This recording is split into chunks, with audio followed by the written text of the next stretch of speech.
नमस्कार, कुकिंग मराठी तडका या यूट्यूब चॅनलमध्ये आपले सर्वांचे परत एकदा खूप खूप स्वागत आहे. तर आज आपण व्हेजमधली एकदम भन्नाट अशी भाजी बनवणार आहे. तर त्यासाठी ही सालसकट जी डाळ असते मुगाची, ती मी रात्री भिजत घातली होती 2 वाटी. तर ह्याला छान आणखी आता याचं पाणी पूर्ण असं निथळून घेणार आहे मी. तर आपण ही डाळ अगोदर वाटून घेणार आहे. तर हे मिक्सरमध्ये टाकते आणि जाडसर वाटायची आहे आपल्याला, एकदम पेस्ट करायची नाही. तर हे अशा प्रकारे आपण जाडसर असं वाटून घेतलेलं आहे बघा. तर हे असं जाडसरच वाटून घ्यायचं आहे आपल्याला, एकदम म्हणजे पेस्ट करायची नाही, असं थोडं फार दिसलंच पाहिजे. तर हे अशा पद्धतीने वाटून घ्यायचे. तर याच्यामध्ये आता आपण काही मसाले ॲड करणार आहेत. तर सर्वात अगोदर आपण याच्यामध्ये हळद टाकून घेणार आहेत. जास्त मसाले काही वापरायचे नाहीत, पण एवढी मस्त भाजी होते ना ही, की तुम्ही नक्की ट्राय करा. याच्यानंतर आपल्याला थोडंसं लाल तिखट टाकायचं आहे आणि नंतर मीठ टाकायचं आहे. हे मीठ टाकायचं, चवीनुसार मीठ टाका. आणि नंतर भरपूर अशी कोथिंबीर टाकायची. ह्या भाजीला कोथिंबीरचा भरपूर वापर करायचा आहे आपल्याला. तर हे कोथिंबीर टाकायची आहे. आणि नंतर आपल्याला याच्यामध्ये थोडंसं कुकिंग ऑइल पण टाकायचं आहे.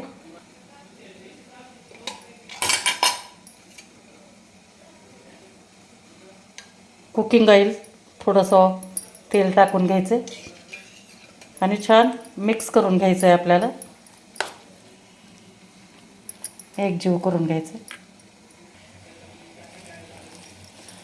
हाताने छान मिक्स करून घेते, कारण हाताने मिक्स केल्याशिवाय हे एकजीव होणारच नाही.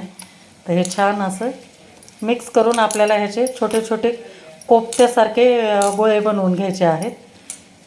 पण एक लक्षात ठेवा, याच्यामध्ये कोथिंबीर हा खूप मोठा महत्त्वाचा पार्ट आहे. तर हे अशा प्रकारे आपण पूर्ण असे गोळे बनवून घेणार आहे, हवे त्या आकारामध्ये, हे अशा पद्धतीनं. तर हे पूर्ण गोळे मी बनवून घेते आता. तर हे अशा पद्धतीनं आपण एकसारखे असे गोळे बनवून घेतलेले आहेत बघा. तर इकडे पाणी ठेवलेलं आहे खाली पातेल्यामध्ये हे. आणि छान ह्याला उकळी आल्यानंतर हे आपली पोह्याची चाळणी आहे, याला तेल असं ग्रीस करून घेतलेलं आहे. त्याच्यावर आपण आता गोळे ठेवून देणार आहेत आणि वाफवून घेणार आहेत 10 मिनिट. तर हे अशा पद्धतीनं पूर्ण आपण हे गोळे हे केलेले आहेत. आता हे झाकून ठेवायचे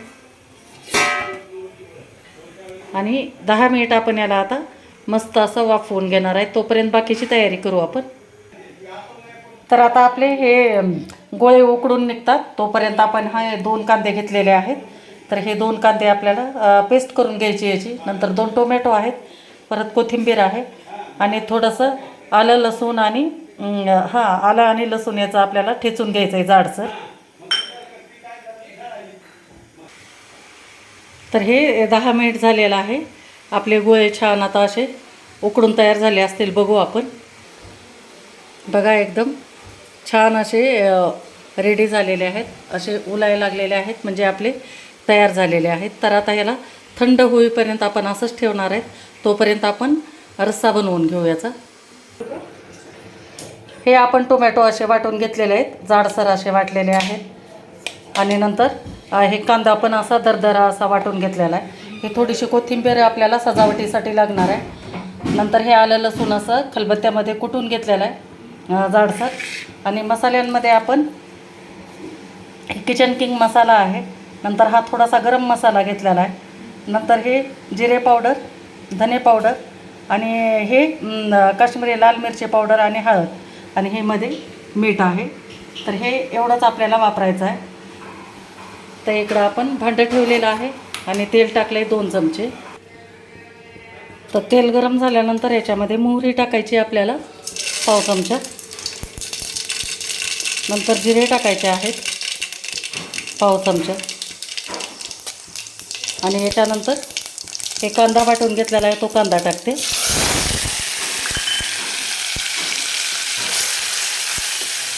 आणि चांगला सोनेरी कलरवर आपल्याला परतून घ्यायचा आहे. याला 1-2 ते 3 मिनिट लागतात, पण काही हरकत नाही. छान रेसिपी खायची म्हटल्यानंतर थोडंसं वेट तर करावंच लागतं ना, त्यामुळे आपण छान परतून घेऊ याला. तर हा कांद्याचा कलर आता छान असा सोनेरी झालेला आहे. यावेळेला आपल्याला याच्यामध्ये ठेचून घेतलेलं आलं लसणाचं ही पेस्ट टाकायची आहे. ती पण 1 मिनिटभर आपल्याला तळून घ्यायची, जास्त हे करायचं नाही.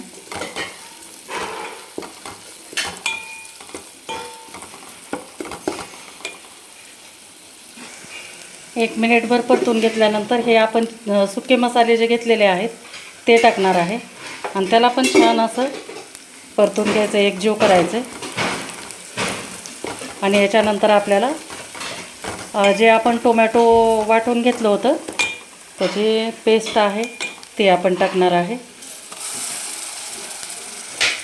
आणि याला मात्र चांगलं 5 मिनिट आपल्याला परतून घ्यायचं आहे. एकदम असं तेल सुटलं पाहिजे याला.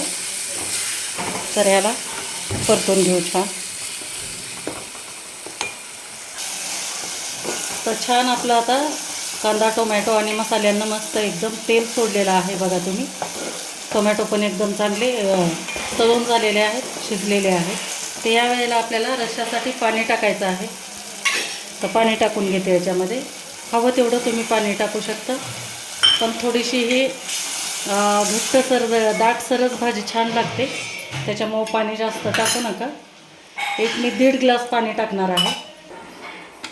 तर हे आता छान आपली उकळी आलेली आहे रश्श्याला. बघा किती एकदम सुंदर कलर आलेला आहे. तर आता हे उकळी आल्यानंतर आपण जे हे मुगाचे गोळे बनवलेले होते, मूग वडे म्हणा तुम्ही, तर हे छान असे गच्च झालेले आहेत आणि थंड पण झालेत, ताटामध्ये काढून घेतलेले आहेत. तर हे आपण याच्यामध्ये टाकून देणार आहे. तर यावेळेला आता याच्यामध्ये सोडून द्यायचे आणि नंतर फक्त 5 मिनिट आपल्याला शिजू द्यायचं आहे आणि लगेच गॅस आपल्याला बंद करायचा आहे. तुम्ही हवं तर कोफ्ता म्हणू शकता मुगाचा, किंवा मग मूग वडे म्हणू शकता, किंवा अशीच तुम्ही व्हेज भाजी मुगाची, हिरव्या मुगाची पण म्हणू शकता. पण मैत्रिणींनो, ही अशी जर भाजी केली तर तुम्ही व्हेजमधली कसलीही भाजी खाल्ली तरी पण ह्या भाजीची टेस्ट एकदम अशी वेगळी आणि एकदम सर्व भाज्यांपेक्षा छान येईल अशी आहे. तर आता हे फक्त 5 मिनिट आपल्याला शिजू द्यायचं आणि आता कोथिंबीर पण टाकून घ्यायची वरून.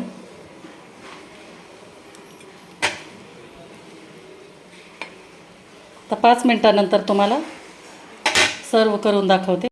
हे अशा प्रकारे आपली मूग वड्याची एकदम छान व्हेज पद्धतीची भाजी तयार झालेली आहे. अशा पद्धतीचं तुम्ही एकदा करून बघा. नक्कीच तुम्ही कोणत्याही व्हेज भाजीला मागे सारेल अशी ही भाजी आहे आणि घरामध्ये उपलब्ध असलेल्या साहित्यामध्ये एकदम छान होते. तर मैत्रिणींनो, कशी वाटली तुम्हाला माझी ही रेसिपी नक्की मला कमेंट करून सांगा. आणि व्हिडिओ जर आवडला असेल तर लाईक करा, शेअर करा. चॅनलला नवीन असाल तर सबस्क्राईब करा आणि बेल आयकॉन पण दाबा, म्हणजे माझे दररोजचे नवीन नवीन व्हिडिओ तुमच्यापर्यंत पोहोचतील. थँक्यू.